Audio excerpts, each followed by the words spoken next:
So hello everyone, আজি আমি এই ভিডিওটোত পুনৰালোচনা নামৰ চেপ্টাৰটোৰ লেকচাৰ নম্বৰ 3 টো ডিসকাস কৰিম ঠিক আছে ইয়াৰ আগৰ ভিডিওটোত মই লেকচাৰ নম্বৰ 2 টো ডিসকাস কৰিছো যদি তোমালোকে ভিডিওটো চোৱা নাই তেতিয়া হলে ডেসক্ৰিপচনত দিয়া যেটো কোৰ্সৰ প্লেলিস্ট আছে পুনৰালোচনা নামৰ যেটো কোৰ্সৰ প্লেলিস্ট আছে হেতুত গলে তোমালোকে দেখিবলৈ পাবা ঠিক আছে সো আজিৰ ভিডিওটোত মই কি ডিসকাস কৰিম লেকচাৰ নম্বৰ 3 ত কি ডিসকাস কৰিম অনুশীলনী R3 ৰ লগত জড়িত যিখিনি কনসেপ্টছ আছে গুটেখিনি ডিসকাস কৰিম ঠিক আছে সো বলা আৰম্ভ কৰো ইয়াত কি আছে অনুশীলনী R3 ৰ লগত জড়িত কনসেপ্টখিনি কি আছে ইয়াত ঘন আৰু ঘনমূল ঠিক আছে না ঘন আৰু ঘনমূল আছে বলা পঢ়ি চাও পেজ নম্বৰ 6 তোমালোকে উলিয়াই লোৱা ঠিক আছে কিতাপখন মিলি তোমালোকে পেজ নম্বৰ 6 ত উলিয়াই লোৱা আৰু তাত দেখিবলৈ পাবা যে ইয়াত লিখা আছে কোনো এটা সংখ্যাক সেই সংখ্যাটোৰে তিনিবাৰ পূৰণ কৰি পোৱা সংখ্যাটোক সেই সংখ্যাটোৰ ঘন সংখ্যা বোলে ঠিক আছে আৰু যদি a এটা যিকোনো সংখ্যা তেন্তে a * a * a = a cube অৰ্থাৎ a কিউবক a ৰ ঘন বোলে ঠিক আছে নে যেনে 1 8 27 ইত্যাদি ক্ৰমে 1 2 3 .. ৰ ঘন চকেটো কথা মানে এটা ঘন সংখ্যা পাবলৈ আমি কি কৰিম এটা সংখ্যাক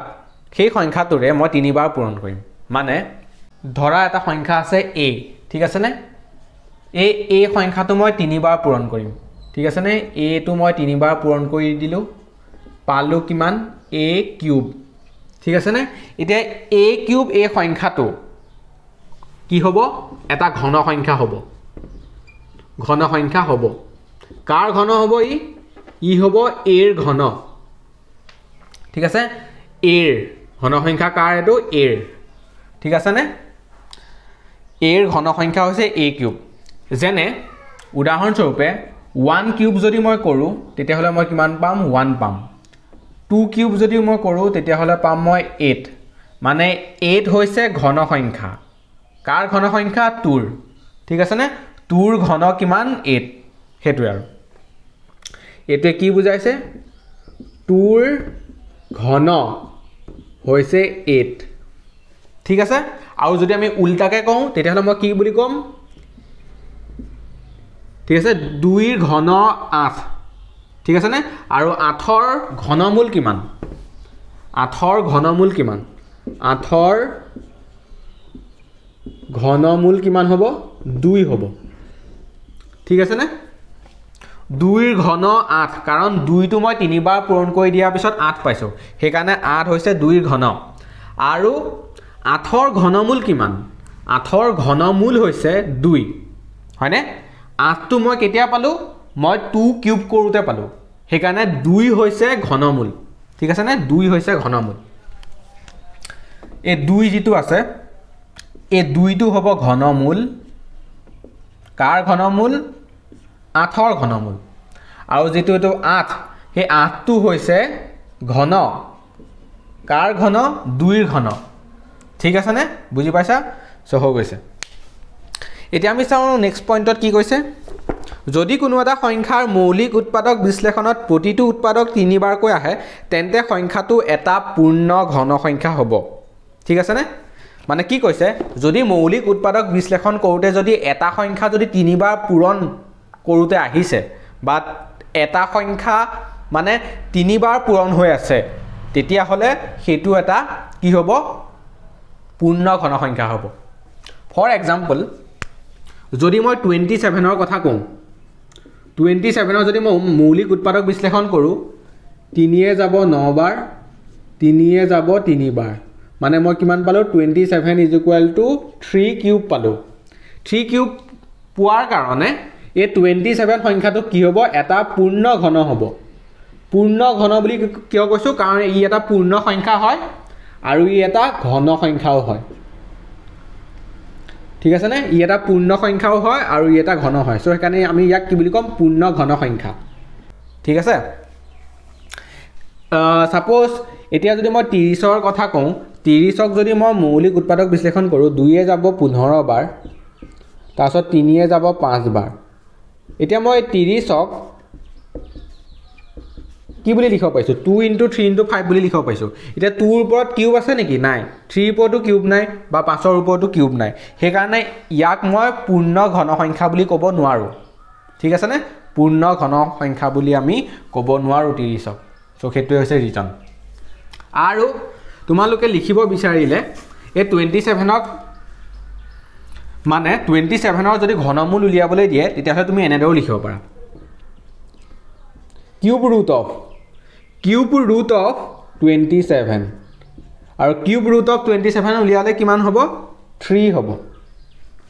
কিউব ৰুট অফ 27 উলিয়ালে 3 হ'ব বা 125 আছে ধৰা কিউব ৰুট অফ 125 উলিয়াবলৈ দিলে কিউব ৰুট অফ 125 যদি উলিয়াবলৈ দিয়ে তেতিয়াহ'লে মই কিমান পাম 5 পাম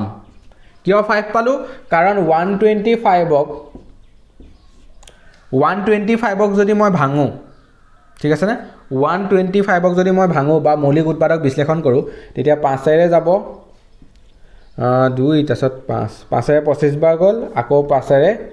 5 বাৰ গ'ল মানে 125ক মই কি বুলি লিখিব পাৰিলোঁ 125 মানে মই 5 কিউব বুলি লিখিব পাৰিলোঁ সেইকাৰণে কিউব ৰুট অফ 125 টো কিমান ওলাল 5 ওলাল মানে 125ৰ ঘনমূল কিমান 5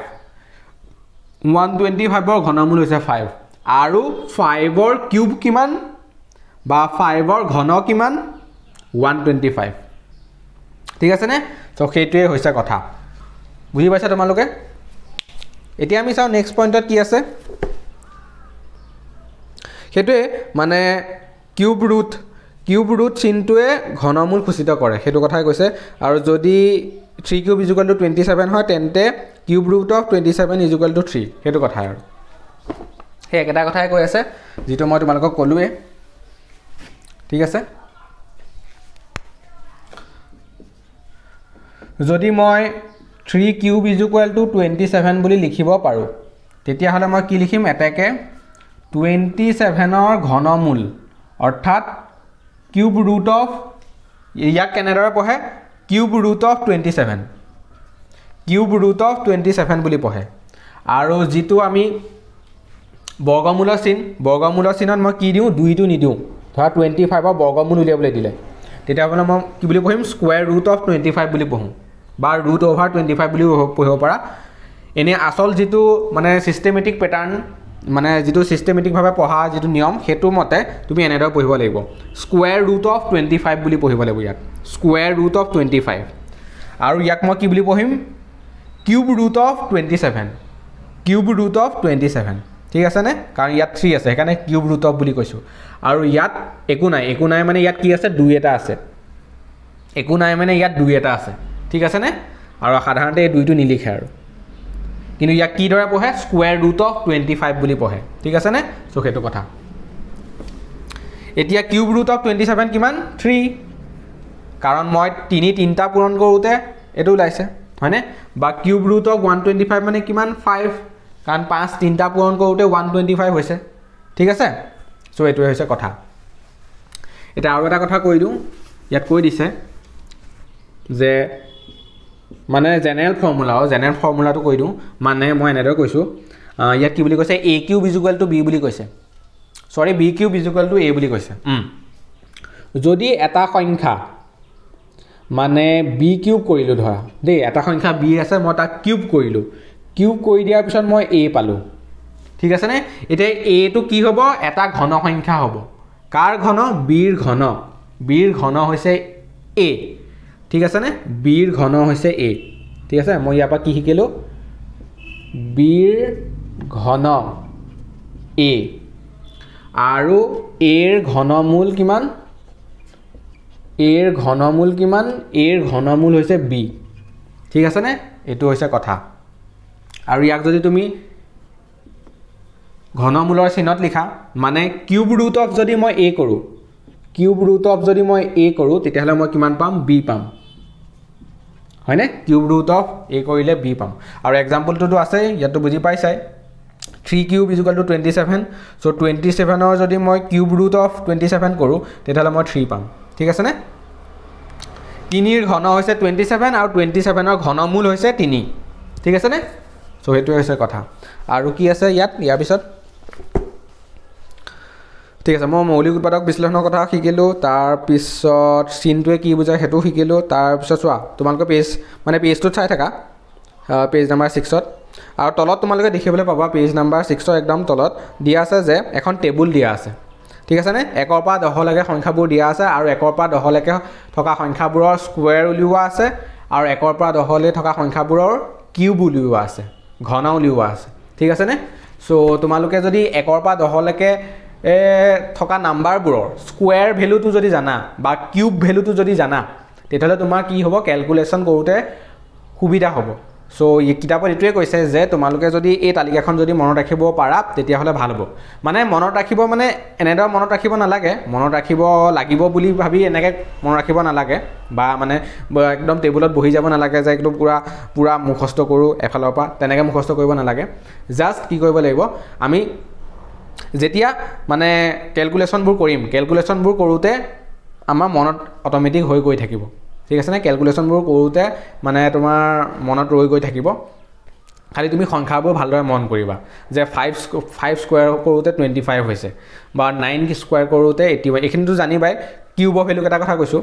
কিউবৰ ভ্যালু যেনেকা 3 কিউব কৰিলে 27 4 কিউব কৰিলে 64 মানে মুখতে থাকিব লাগে আৰু 4 কিউব কৰিলে 64 বা 5 কিউব কৰিলে 125 6 কিউব কৰিলে 216 7 কিউব কৰিলে 343 ঠিক আছে নে এনেদৰে মনত ৰাখিলে ভাল হ'ব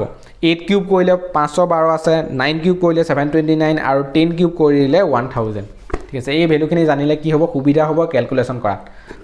সো এখিনি আছিল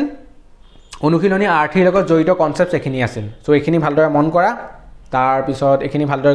গুৰুত্ব দিয়া তাৰ বেচিছতে তুমি অনুশীলনী আৰ্থিৰ প্ৰতিটো কোৱেশ্চন তুমি সলভ কৰিব পাৰিবা ঠিক আছে নে সো ইয়াৰ পিছত আমি লেকচাৰ নম্বৰ 4 লৈ যাম মই অনুশীলনী আৰ্থিৰ প্ৰায়বোৰ কোৱেশ্চন মোৰ কৰি থোৱা আছে তোমালোকে প্লেলিষ্টটো ভিজিট কৰিলে হৈ যাব মানে ডেসক্ৰিপচনত দিয়া প্লেলিষ্টটো ভিজিট কৰিবা তাত তোমালোকে এই অনুশীলনী আৰ্থিৰ কোৱেশ্চনবোৰ দেখিবলৈ পাবা আৰু যিখিনি কোৱেশ্চন কৰা নাই মই হেখিনি ভিডিও বনাই দি দিম আৰু ইয়াৰ পিছত মই লেকচাৰ নম্বৰ 4 কৰিম আৰু সেই লেকচাৰ নম্বৰ 4 টো কি হ'ব অনুশীলনী R4 ৰ ওপৰত হ'ব ঠিক আছে নে সো হৈ গৈছে আজিলৈ ইমানে বাই বাই